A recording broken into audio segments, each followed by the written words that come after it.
নমস্কার। এই মুহূর্তে আপনি শুনছেন যোগী পুরুষ শ্রী শৈলেন্দ্র নারায়ণ ঘোষাল শাস্ত্রী মহাশয় রচিত দিব্য পুস্তক তপভূমি নর্মদা। আপনারা অনেকেই চাইছেন এই বই আপনাদের সংগ্রহ রাখতে। এই ভিডিওর ডেসক্রিপশন বক্সে লিঙ্ক আছে, আপনি সেখান থেকে সংগ্রহ করে নিতে পারবেন। আমি আপনাকে বলতে পারি, এই তপভূমি নর্মদার যে পরিক্রমা আপনি শুনছেন, এই পরিক্রমা আপনার জীবন বদলে দেবে, আপনার জীবন সমৃদ্ধ করবে। এই ভিডিও আপনি বাকিদের শেয়ার করুন, পরিচিতদের মধ্যে ছড়িয়ে দিন, এই অনুরোধ আপনার কাছে আমি করছি। আসুন আমরা শুরু করব আমাদের এই মুহূর্তের পরিক্রমা। আমরা চলতে শুরু করলাম। এই পথ কঙ্করময়, উঁচু নিচু পথ। প্রায় প্রত্যেকেই আমরা মাঝে মাঝে ঠক্কর খেতে খেতে হাঁটতে লাগলাম। প্রায় মাইলখানিক ডাহি প্রস্তরময় পথ হেঁটে যে পথ আমরা পেলাম, সেই পথের দুধারে শাল, সেগুন ছাড়াও বট, অশ্বত্থ, অর্জুন, কাঁঠাল এবং জামির প্রভৃতি গাছ চোখে পড়তে লাগল। দেখতে পাচ্ছি দূরে দূরে ঘর বাড়িও আছে। হাঁটতে হাঁটতে আমরা কখনো এগিয়ে বা কখনো পিছিয়ে পড়ছি। একসময় আমি স্বামী বাসবানন্দজির কাছাকাছি হতেই তিনি আমার এবং রঞ্জনদার পরিচয় জানতে চাইলেন। আমি সংক্ষেপে আমার এবং রঞ্জনদার নামধাম আমি সব বললাম। বিমলেশ্বর হতে রঞ্জনদাজি আমার সঙ্গী হয়েছেন এবং সে যে একজন বাউল, সঙ্গীতে তার অসাধারণ ব্যুৎপন্ন, সে কথাও আমি জানালাম। পিছন ফিরে তাকাতেই আমি দেখলাম, যিনি আমাকে সমর্থন করে স্বামী বাসবানন্দজির সঙ্গে কিঞ্চিত তর্ক করেছিলেন, সেই দণ্ডী সন্ন্যাসী এবং রঞ্জনদা, তারা পরস্পর কথা বলতে বলতে আসছেন। সেই দিকে নজর পড়তেই বাসবানন্দজি তিনি বললেন, ওই দণ্ডী সন্ন্যাসীর নাম হচ্ছে হরানন্দ তীর্থ। উনি আমার চেয়ে বয়কনিষ্ঠ হলেও উনি দুর্মুখ এবং কটুভাষী বলে আমরা সবাই ওকে ভয় করে চলি। দুর্মুখ হলেও কিন্তু উনি খুব প্রেমিক সন্ন্যাসী। ওর দিলের কিন্তু কোনো তুলনা হয় না, বুঝেছেন? পান থেকে চুন খসলেই, অর্থাৎ শাস্ত্র বিগর্হিত কাজ কিংবা কোনো অযৌতুক কোনো কথাবার্তা উনি শুনলেই কিন্তু ক্ষেপে ওঠেন, কিন্তু পর মুহূর্তেই উনি সব আবার ভুলেও যান। আমি দেখতে পাচ্ছি গাছপালার আড়াল সরে যেতেই মা নর্মদার ধারা, সূর্য রশ্মি জলের উপর পড়ায় আমি স্পষ্টভাবে বুঝতে পারলাম মা নর্মদার ধারা উপর থেকে নিচের দিকে বয়ে চলেছে। আমরা জানি মা নর্মদা পশ্চিমগামিনী, আমাদের গন্তব্যস্থল পূর্ব দিকে অমরকণ্টক। তাহলে তো আমরা উজান পথে চলব, কিন্তু এ যে দেখছি আমরা স্রোতের দিকেই চলছি। আমার মনে খটকা দিল, কিন্তু আমার মনের কথা বলি বলি করেও বলা হলো না। ওই সময়ে স্বামী হিরণময়ানন্দ তিনি উচ্চ স্বরে মহাদেবের স্তোত্র পাঠ করতে তিনি শুরু করেছেন। আমরা তার কণ্ঠে কণ্ঠ মিলিয়ে পথ চলতে চলতেই আমরা গাইতে লাগলাম। সেই স্তোত্রের ভাবার্থ হচ্ছে এমন: হে সর্ব, তোমার মূর্তি অতি শান্ত এবং সৌম্য, তুমি মূর্তিমান অঘোর। হে ভূতপতে, হে সর্বভূতান্তরাত্মা, তোমাকে প্রণাম। হে শিবশম্ভু, হে শিবসুন্দর, তুমি ওঙ্কার ও হুঙ্কার ভূষিত, তুমি সধা ও বশটাকার স্বরূপ, তোমাকে প্রণাম। হে সর্বাত্মন, তুমি সত্যাদি গুণত্রয়ের অধীশ্বর, তুমি মহেশ্বর, ত্রিময়ী, তুমি ত্রয়ীময় ও ত্রিগুণাত্মা, অনন্ত জিহা। একাধারে তুমি স্রষ্টা ও সৃষ্টি, বিশ্বের একমাত্র জ্ঞাতব্য বিষয় হচ্ছ তুমি, পরম আশ্রয় স্বরূপ হচ্ছ তুমি। বেদবিদ ব্রাহ্মণগণ তোমাকে পরাৎপর বরেণ্য, শ্রেষ্ঠ হতেও শ্রেষ্ঠতর এবং সূক্ষ্ম হতেও সূক্ষ্মতর বলে তারা তোমাকে বর্ণনা করেন। হে দেব, আপনা হতেই বাক্য ও মন নিবর্তিত হয়। স্বামী হিরণময়ানন্দজির সঙ্গে সকলেই আবেগদীপ্ত কণ্ঠে দুবার ঘুরিয়ে ফিরিয়ে এই স্তোত্র পাঠ করতে করতে আমরা মনোরম এক পল্লীতে এসে পৌঁছে গেলাম। কাছাকাছি কোনো পাহাড় নাই, চারিদিকে অনেক ঘরবাড়ি দেখতে পাচ্ছি। তিনজন রাখাল বালক একপাল গরু মহিষ মাঠে চড়িয়ে নিয়ে তাদের পাহাড়ি ভাষায় গান গাইতে গাইতে বাড়ি ফিরছে। আমি এই ভেবে আশ্চর্য হলাম যে মহাভয়ঙ্কর ঝাড়ি সুলোপানির দিকে যতই এগোব ততই জঙ্গল ও হিংস্র জন্তুর পরিবর্তে এই যে দেখছি সমতল ভূমির মতো শান্ত উপদ্রবহীন স্থানে এসে আমরা পৌঁছে গেছি। এ আমরা কোথায় এলাম? আমি এবং হরানন্দজি একজন রাখাল বালককে এই স্থানের নাম জিজ্ঞাসা করতেই সামনে নর্মদা তটের উপর একটি মন্দির দেখিয়ে সে বলল, ওই মুকুটেশ্বর জি কা মন্দির, মোহল্লে কে নাম সিসোদারা হ্যায়। হিরণময়ানন্দজি তাদের কথা শুনে উৎফুল্ল হয়ে উঠলেন। তার পরামর্শে আমরা সকলেই মুকুটেশ্বর মন্দিরে পৌঁছালাম। মন্দিরের দরজার পাশেই বসেছিলেন এক গেরুয়াধারী বৃদ্ধ সন্ন্যাসী।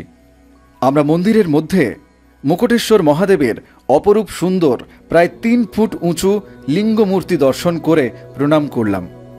দেখতে পাচ্ছি মন্দিরের মধ্যে প্রদীপ জ্বলছে। প্রদীপের শিখা কৃষ্ণবর্ণের লিঙ্গগাত্রে পড়ায় তা চিকচিক করছে।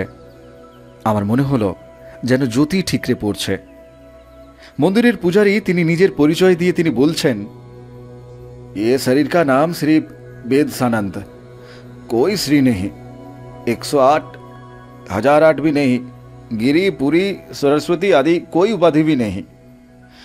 मुकुटेश्वर भगवान जी का हम गुलाम है। आप लोग कहाँ जाएंगे, कहाँ से पधारे? स्वामी बासवानंद जी তিনি বলছেন, हम लोग ओंकारेश्वर से आ रहा हैं। आज सुबह आते हैं सुखदेवेश्वर तीर्थ से, चलेंगे सुलोपानी तक। তার কথা শুনে বেদ সানন্দজি তিনি ঠোঁটে আফসোসমূলক চুঁচু শব্দ করে তিনি বলছেন, इधर सुलोपानी कहाँ है? आपने भूल किया। आप सुखदेवेश्वर से 8 मील और ओंकारेश्वर से 50 मील पथ अतिक्रम किया। निशाना भूल हो गए। अभी 4 बज गया होंगे। कोई हर्जा नहीं, मैं नाट मंदिर का दरजा खोल देता हूँ। आज रात में इधर ही ठहरिए। कल सुबह मुकुटेश्वर महादेव जी का आशीर्वाद लेकर फिर वापस जाइए शुक्रेश्वर तथा सुखदेवेश्वर तीर्थ में। वहाँ रेवा माई की कृपा से कोई ना कोई आपको सुलोपानी जी का पथ जरूर बता देंगे। बहुत बहुत भाग से पूर्व जन्म का तपस्या के प्रभाव से आदमी सुलोपानीश्वर महादेव जी का दर्शन पाते हैं। नर्मदा तट में ऐसा गोलोक धांधा महामाया सृष्टि करता है। परिक्रमा में विघ्न डालते हैं, क्योंकि ये परिक्रमा खुद श्रेष्ठ तपस्या है। परिक्रमा सफल होने से तपस्या में सिद्धि मिलती है। आप तो जानते हैं, श्रेयांसी बहु विघ्नानि। এই বলে তিনি নাট মন্দিরের দরজা খুলে দিলেন। আমি দেখতে পাচ্ছি বিশাল নাট মন্দির। সেখানে কেবল 19 জন কেন, 50 জন সন্ন্যাসী হেসে খেলে শুয়ে থাকতে পারবে। আমরা যে যার আসন সজ্জা বিছিয়ে আমরা বেদ সানন্দজির সঙ্গে মা নর্মদার ঘাটে গেলাম স্পর্শ করতে। সত্যি কথা বলতে কি, আজ যেন শীত কালকে চেয়েও বেশি লাগছে। যেতে যেতে স্বামী হরানন্দজি বাসবানন্দজিকে তিনি টিপ্পনী কেটে বললেন, শৈলেন্দ্র নারায়ণজি এবং তার সাথী সুখদেবেশ্বর তীর্থ এড়িয়ে এসেছিলেন বলে আপনি যে বড় দম্ভ ভরে তখন বলেছিলেন তাদের পরিক্রমার ত্রুটি হয়েছে। এখন মহাপুরুষদের কি হলো? আমি আগেই আপনাকে বলেছি, হিরণময়ানন্দজির উপর ভরসা করে পরিক্রমা করা চলে না। একই বয়সের ভারে তিনি অথর্ব। তার উপর কবে সেই 20 বছর আগে একটিবার মাত্র তিনি দক্ষিণ তট পরিক্রমা করেছিলেন। বয়সের ভারে মানুষের স্মৃতিভংশও তো হয়। বাসবানন্দজি তিনি চুপ করে ব্যঙ্গোক্তি হজম করলেন। বেদ সানন্দজি কি বুঝলেন আমি জানি না। তিনি কেবল বললেন, ऐसा भ्रम अच्छा अच्छा अभिज्ञ परिक्रमावासियों के भी होते हैं। खैर, आप सोचिए, आप नर्मदा माई का गोद में ही तो है, ठीक है। আমরা কথা বলতে বলতে ঘাটে পৌঁছে গেলাম।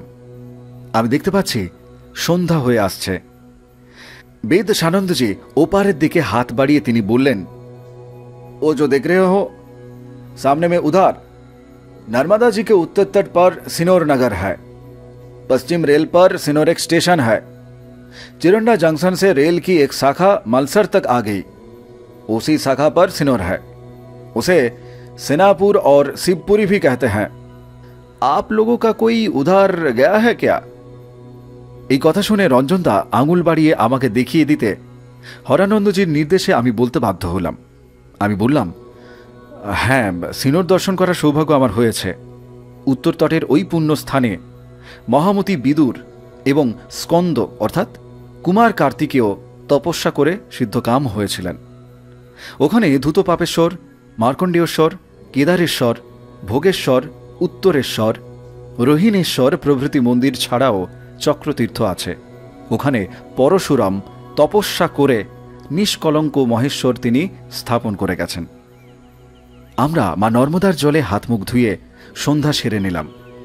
আমরা সন্ধ্যা করতে বসতেই মুকুটেশ্বরের সন্ধ্যারতির জন্য বেদশানন্দজি তিনি মন্দিরে চলে গেলেন। মা নর্মদার ঘাটে বসেই আমরা আরতির ঘণ্টাধ্বনি শুনতে পেলাম। আমরা সকলে যখন সন্ধ্যা ক্রিয়া সেরে মন্দিরে গিয়ে পৌঁছলাম তখন আরতি শেষ হয়ে গেছে। বেদশানন্দজি সমাগত ভক্তদেরকে কুশিতে করে স্নান জল তিনি দিচ্ছেন। আমরাও মুকুটেশ্বরজিকে প্রণাম করে তার হাত হতে স্নান জল নিলাম। 20-25 জন ভক্ত চলে যেতেই তিনি আমাদেরকে मुकुटेश्वरेर कहानी सुनाते लागलेन। दक्ष प्रजापति ने अपने यज्ञ में शिव जी को निमंत्रण नहीं दिया और शिव जी की बहुत निंदा की। पार्वती जी ने इस अपमान के कारण यज्ञ कुंड में अपनी देह त्याग दी। उस समय श्री शंकर जी की जटा मुकुट उन्होंने कैलाश में छोड़ आए थे। जब उनके गण मुकुट लेकर यहाँ आए तब भगवान शंकर को यहाँ लिंगो रूप में पाया। सब देवता और ऋषि ने उनकी पूजा की और मुकुट चढ़ाया। तब से उन्होंने यहाँ मुकुटेश्वर महादेव के नाम से प्रसिद्ध हुए। भगवान मुकुटेश्वरेर परिचिति जानिए তিনি হ্যারিকেনের আলো দেখিয়ে আমাদেরকে নাট মন্দিরে পৌঁছে দিলেন। একটি ছোট্ট মোমবাতি জ্বেলে দিয়ে তিনি তার বাড়িতে চলে গেলেন সন্ন্যাসীদের নমো নারায়ণায় জানিয়ে। প্রচণ্ড ঠান্ডা, সদর দরজা বন্ধ করে দিয়েও অল্প বিস্তর সবাই আমরা শীতে কাঁপতে লাগলাম। আমরা যে যার আসনে বসে আপাতমস্তক কম্বল মুড়ি দিয়েও কিছুতেই আমাদের গা গরম হচ্ছে না।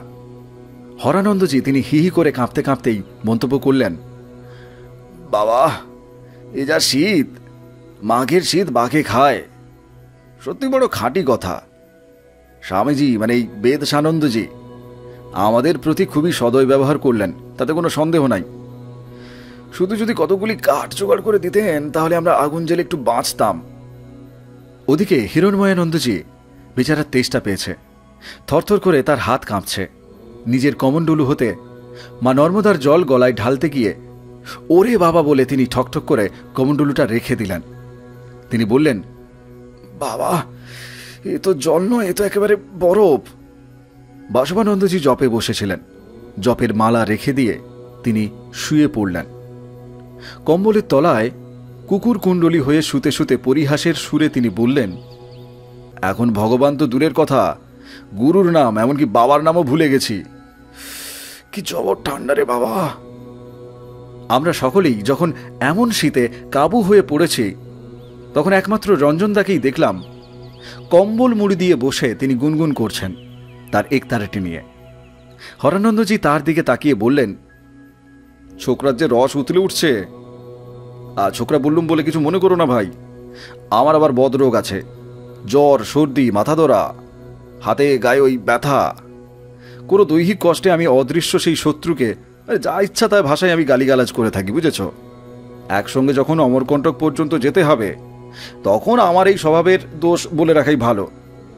আচ্ছা ভাই, একটা গান শোনাতে পারো যাতে এই শীতের কামড় আমরা ভুলে যেতে পারি? হ্যাঁ, আমি বললাম, রঞ্জন ভাইয়ের কণ্ঠে সে জাদু আছে, আমি জানি। আমি এই কথা বলার সঙ্গে সঙ্গে একতারাটা পাশে রেখে দিয়ে রঞ্জনদা বেশ আবেগের সঙ্গে গলা ছেড়ে একটা গজল গাইতে লাগলেন। মন বুঝে না খুঁজে বেড়াই তুমি কোথায় নাইকো গো, নয়ন মেলে দেখতে গেলে কেন বলো লুকাও গো। কতকাল আর অন্ধকারে রাখবে জীবে বন্ধ করে, আলোর সীমা নাই তো তোমার জানি না গো কার তরে। পিয়াস আকুল কাতর জনে হতাশ করা কি বিধান গো, নয়ন মেলে দেখতে গেলে কেন বলো লুকাও গো। রঞ্জনদা গানের প্রতিটি আখর বেশ ঘুরিয়ে ফিরিয়ে গাইতে লাগলেন দরদ দিয়ে। তালে লয়ে সুরে আর স্বরে এমন মাধুর্য ঝরে পড়তে লাগলো তার কণ্ঠ দিয়ে। সেই মধুর তানের টানেই আমি দেখলাম প্রায় সকল সন্ন্যাসী কম্বল হতে মুখ তুলে রঞ্জনদার দিকে বিমুগ্ধ দৃষ্টিতে তাকিয়ে রইলেন। রঞ্জনদা তিনি ভাব রসে মত্ত হয়ে গিয়ে চলেছেন। হঠাৎ মোমবাতিটা নিভে গেল। সূচিভেদ্য অন্ধকার, কিন্তু রঞ্জনদাকে নিরস্ত করতে পারল না। সে একই রকম আবেগে দরদ দিয়ে গাইতে লাগল। মন বুঝে না খুঁজে বেড়াই, তুমি কোথায় নাইকো গো, আশার আমার নাই সীমানা, দেখব কোথাও পাই কিনা, শূন্যে জলে সর্বস্থলে তোমায় হেরি এই বাসনা মাগো, খুঁজে শেষে হিয়ার মাঝে দেখব কোথায় লুকাও গো, তুমি কোথায় নাইকো গো। আমি অন্ধকারের মধ্যে অনুভব করতে পারছি সন্ন্যাসীরা সব উঠে বসেছেন। রঞ্জনদার কণ্ঠ নীরব হতেই তারা কম্পিত কণ্ঠে বলে উঠলেন, হার নর্মদে, হার নর্মদে, হার নর্মদে। রঞ্জনদার মিষ্টি গানের রেশ যেন কানে এখনো গুনগুন করছে। গানের মধ্যেই মাগো বলে রঞ্জনদা কাকে সম্বোধন করেছে আমি বুঝতে পারছি না। যদি মা নর্মদাকে তিনি সম্বোধন করে থাকেন তাহলে বড় খাঁটি কথাই তিনি বলেছেন। মন বুঝে না খুঁজে বেড়াই, তুমি কোথায় নাইকো গো, নয়ন মেলে দেখতে গেলে কেন বলো লুকাও গো। গানের এই কলিটি ধাঁধায় ফেলেছে। মা নর্মদা তো লুকিয়ে নাই। অমরকণ্টক হতে ভারতের সমুদ্র পর্যন্ত তো মা নিজের মহিমা এবং স্বরূপ প্রকাশ করে নিজেকে সকলের দৃশ্যমানা তিনি করে রেখেছেন। খুঁজে শেষে হিয়ার মাঝে দেখব কোথায় লুকাও গো। গানের এই শেষ কথাটি সত্যি কথা বলতে কি এক কথায় অপূর্ব, অতুলনীয়। মাকে যদি চোখ বন্ধ করলেই নিজের বুকের মধ্যেই দেখতে পাই, তাহলে নর্মদা তট হতে পরিক্রমান্তে যে যার স্বদেশের বা স্বস্থানে ফিরে গেলেও কোনো পরিক্রমাবাসী মায়ের দর্শন হতে তিনি বঞ্চিত হবেন না। এইটাই ভক্ত মাত্রেরই পরম অভীষ্ট প্রাপ্তি। এই কথা ভাবতে ভাবতেই আমি কখন ঘুমিয়ে পড়েছি আমি জানি না। ঘুম যখন ভাঙল একেবারে তখন সকাল 6টা। সন্ন্যাসীরা তখন প্রায় সকলেই জেগে উঠেছেন। প্রত্যেকেই স্তব পাঠ করছেন, কেউ মহাদেবের, কেউ আবার নারায়ণের, কেউ মহেশ্বরী পার্বতীর, কেউ বা মা নর্মদার। স্বামী হরানন্দজি যে আমার শয্যার পাশেই আসন বিছিয়েছিলেন, তিনি হার নর্মদে বলতে বলতে দরজা খুলেই সঙ্গে সঙ্গে তিনি দরজাটা বন্ধ করে দিলেন। তিনি বললেন, কি হিমেল বাতাস, চারিদিকে ঘন কুয়াশায় এখনো ঢাকা, কিছুই দেখা যাচ্ছে না মশাই। সত্যি যা কনকনে ঠান্ডা, এখন তো বাইরে বেরোনো যাবে না। আরো ঘন্টাখানিক সবাই বিছানায় পড়ে থাকুন। রোদের আভাস আকাশে না দেখা গেলে বাইরে বেরোবার চেষ্টা করা একেবারে বৃথা। বলেই তিনি নিজের আসনে ফিরে পুনরায় তিনি কম্বল মুড়ি দিলেন। আরো ঘণ্টাখানিক পরে প্রাতকৃত্যের টানে সবাইকে উঠে পড়তে হলো। ঘরের বাইরে বেরিয়ে এসে দেখি তখন গাছপালা হতে টপটপ করে জল পড়ছে। মুকুটেশ্বরের এই গোটা মন্দিরটাকে মনে হচ্ছে যেন এক বিশাল শিবলিঙ্গ। স্বচ্ছ সাদা বরফের একটা পাতলা আস্তরণে এই মন্দির যেন পাথরের মন্দির নয়, কাশ্মীরের অমরনাথ শিবলিঙ্গের মতো একটা বিশাল তুষারলিঙ্গের রূপ নিয়েছে এই মন্দির। ঘর থেকে বেরিয়ে এক নজরে মন্দিরটাকে আমার অন্তত এই রকম বলেই মনে হয়েছে। মন্দিরের চত্বরেই বেদসানন্দজি আরও দুজনকে সঙ্গে নিয়ে কাঠকুটো শুকনো ডালপালা দিয়ে আগুন জ্বেলেছেন। আগুন দেখে আমরা প্রত্যেকেই তার জ্বালানো অগ্নিকুণ্ডের কাছে দাঁড়িয়ে আগুন পোহাতে লাগলাম। হাত পা সেঁকে নিয়ে একে একে সবাই প্রাতকৃত্য সারতে গেলাম। কিছুক্ষণ পরে হিরণময়ানন্দজি তিনি এসে হরানন্দজিকে তিনি বলছেন, जाइए प्रातःकृत्य कर लीजिए, अभी यात्रा करने होगा, अभी करीब 7:30 बज गए होंगे। তার কথায় হরানন্দজি তিনি ঝাঁকড়ে উঠে বললেন, শালা ঠান্ডার চোটে পোঁদের গো একেবারে মাথায় উঠেছে। প্রাতকৃত্য যে করব, জল শৌচ যে করব, তা কি করে করব? নর্মদার জল তো এখন বরফ গলা জল। তোমরা খোট্টারা ওই 1 লোটা জল নিয়ে ছোঁচানো, মুখ ধোয়া, দাঁত মাজা সব করতে পারো, তা আমরা তো করতে পারবো না। ভালো করে রোদ উঠুক, তারপর আমি গন্তব্যস্থানে যাব। এ কি শালা অফিসের চাকরি নাকি যে পাংচুয়ালিটি মেনটেন করতে হবে? হ্যাঁ, কারোর সঙ্গে কন্ট্যাক্ট করে তো আমি ওই টাইম লিমিট করে বেঁধে আসিনি যে একটা পার্টিকুলার সময়ের মধ্যে একেবারে পড়ি কি মরি করে দৌড়াতে হবে। বেচারা হিরণময় নন্দজি তার কথা বুঝতে না পেরে আমাকে তিনি জিজ্ঞাসা করলেন, উन्होंने क्या बोल रहा है? আমি বললাম, उन्होंने प्रातःकृत्य नहीं करेंगे, उनका टट्टी का बेग अभी तक नहीं आया, उन्होंने चाहता है और थोड़ा धूप होने से यात्रा करेंगे। নিরীহ স্বামীজি আমার কৃত অর্থ বা কদর্থকে মেনে নিয়ে তিনি মন্তব্য করলেন, जो आप लोगों का इच्छा। আমি দেখতে পাচ্ছি বেশ কিছুক্ষণ পর রোদ ছড়িয়ে পড়তে লাগলো। গাছপালায় মন্দিরের উপরের আস্তরণ একেবারে গলে গেছে। আমরা নাট মন্দিরে ঢুকে যে যার ঝোলা, গাঁঠরি, কমণ্ডলু ইত্যাদি সব হাতে নিয়ে মন্দিরে এসে মুকুটেশ্বর মহাদেবকে প্রণাম করে বেদ সানন্দজিকে আমরা সবাই নমো নারায়ণ জানালাম। হিরণময় নন্দজি আমাদের তরফ হতে বেদ সানন্দজিকে তিনি বললেন, आपको शिष्ट और स्वागत सत्कार के लिए हार्दिक धन्यवाद देता हूं, अभी हम लोग चल पड़ेंगे। বেদ সানন্দজি তিনি তখন বলছেন, यहां से कोटेश्वर होकर सीधा चला जाइए शुकदेवेश्वर तीर्थ में, यहां से सीधा उत्तर दिशा का मार्ग में आप लोग आया, इसी वास्ते विभ्राट हो गया। अग्निकुंड का मार्ग अगर पकड़ाते तो आप लोग सीधा सुलोपानी का झाड़ी में प्रवेश करता था, लेकिन इसमें कोई नुकसान नहीं तो हुआ। मुकुटेश्वर तीर्थ का दर्शन तो हो गया। शुकदेवेश्वर से रुंड नलबाड़ी होकर पयचा तक पहुंचने में सिर्फ 6 घंटा और लगेगा। वास्तव में मार्ग अत्यंत ही घने जंगल और सघन वनों में है। दृश्य अत्यंत ही सुंदर है, लेकिन कोई कोई गांव का नाम भी नहीं है। इसी वास्ते परिक्रमावासियों ने ऐसा विभ्राट में गिरता है। मां नर्मदा आप लोगों का भला करेंगे। আমরা যাত্রা শুরু করলাম। যে পথে আমরা এসেছিলাম সে পথেই আমরা ফিরে যেতে লাগলাম, সেই একই প্রস্তরাকীর্ণ পথে। মা নর্মদাকে প্রণাম জানিয়ে এই এপিসোড এখানেই বিরাম দিচ্ছি। আপনি শুনছিলেন যোগী পুরুষ শ্রী শৈলেন্দ্র নারায়ণ ঘোষাল শাস্ত্রী মহাশয় রচিত দিব্য পুস্তক তপভূমি নর্মদা। আপনি যদি এই দিব্য পুস্তক সংগ্রহ করতে চান, এই ভিডিও ডেসক্রিপশন বক্সে লিংক আছে, আপনি সেখান থেকে সংগ্রহ করে নিতে পারবেন। একটি সুসংবাদ আছে আপনার জন্য। আপনি যদি গাড়িতে করে মা নর্মদার পরিক্রমা করতে চান, চ্যানেলের ডেসক্রিপশন বক্সে ফোন নাম্বার দেওয়া আছে, অবশ্যই সেই ফোন নাম্বারে যোগাযোগ করুন। আমাদের এই সনাতনী ভারতবর্ষের যে গরিমা, যে গৌরব, তার এই কথা আপনি বাকিদের মধ্যে ছড়িয়ে দিন। ভিডিও শেয়ার করুন, লাইক করুন এবং আপনার অনুভব কমেন্টে অবশ্যই জানান। এই পরিক্রমা এখনও অনেকটা পথ বাকি, তাই আপনি সঙ্গে থাকুন। মা নর্মদার কৃপা আপনার উপর বর্ষিত হোক।